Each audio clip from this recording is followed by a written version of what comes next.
ಮಜ್ಜಿ ಮಸಾಲ. ಎಂತ ಅಡಿಗೆಯ ರುಚಿಯಾಗೋ ರಹಸ್ಯವು 20 ರೂಪಾಯಿ. ದೆಹಲಿಯ ನೀಟ್ ಪ್ರತಿಭಟನೆಯಲ್ಲಿ ದೇಶ ವಿರೋಧಿಗಳು ಅಥವಾ ವಿಧ್ವಂಸಕ ಕೃತ್ಯ ಮಾಡುವ ಶಕ್ತಿಗಳು ಕೂಡ ಭಾಗಿಯಾಗಿದ್ದಾರಾ ಅನ್ನೋ ಪ್ರಶ್ನೆ. ವಿದ್ಯಾರ್ಥಿಗಳ ಪ್ರತಿಭಟನೆಯಲ್ಲಿ, ವಿದ್ಯಾರ್ಥಿಗಳ ಸೋಗಿನಲ್ಲಿ ಬಾಂಗ್ಲಾ ಮತ್ತು ಪಾಕ್ ನಾಗರಿಕರು ಪ್ರತಿಭಟನೆಯಲ್ಲಿ ಭಾಗಿಯಾಗಿರುವ ಶಂಕೆ ಇದೆ. ಸಿಜೆಪಿ ಪ್ರತಿಭಟನೆಯಲ್ಲಿ ಅಪರಾಧದ ಹಿನ್ನೆಲೆ ಉಳ್ಳವರು ಕೂಡ ಪಾಲ್ಗೊಂಡಿದ್ರು ಅನ್ನೋದು ಆರೋಪ. ಸಿಸಿಟಿವಿ ದೃಶ್ಯವನ್ನು ಆಧರಿಸಿ ಪೊಲೀಸರು ತನಿಖೆಯನ್ನು ಚುರುಕುಗೊಳಿಸಿದ್ದಾರೆ.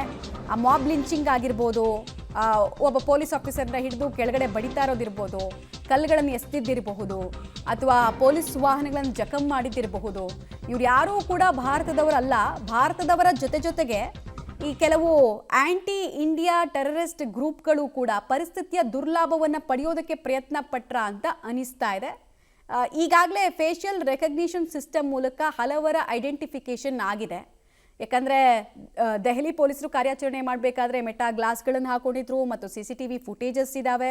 ಸೊ ಅದ್ರ ಪ್ರಕಾರ ಫೇಶಿಯಲ್ ರೆಕಗ್ನಿಷನನ್ನು ಮಾಡ್ತಾ ಇದ್ದಾರೆ.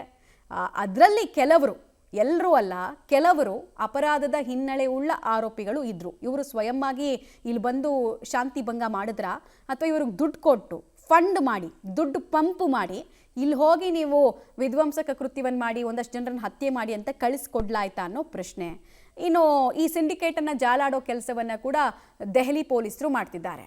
ಬಟ್ ಪ್ರಶ್ನೆ ಬರೋದು ಏನು ಗೊತ್ತಾ, ಇಲ್ಲಿ ಇಷ್ಟು ಜನ ಒಳಗೆ ನುಸುಳೋ ತನಕ ಇಂಟೆಲಿಜೆನ್ಸ್ ಅಧಿಕಾರಿಗಳು ಏನು ಮಾಡ್ತಿದ್ರು ಅಂತ. ಯಾಕಂದರೆ ರಾ ಇರೋದು ಯಾರ ಜೊತೆಗೆ, IB ಇರೋದು ಯಾರ ಜೊತೆಗೆ, CBI ಇರೋದು ಯಾರ ಜೊತೆಗೆ ಪ್ರಶ್ನೆ ಬರುತ್ತೆ. ಅವರೆಲ್ಲ ಏನು ಮಾಡ್ತಿದ್ರು? ಇಂಟೆಲ್ ರಿಪೋರ್ಟ್ ಇರಲಿಲ್ವಾ? ಶಾಹೀನ್ ಬಾಗ್ ಕೇಸ್ ನೋಡಿದ್ದಾರೆ ಅವರು.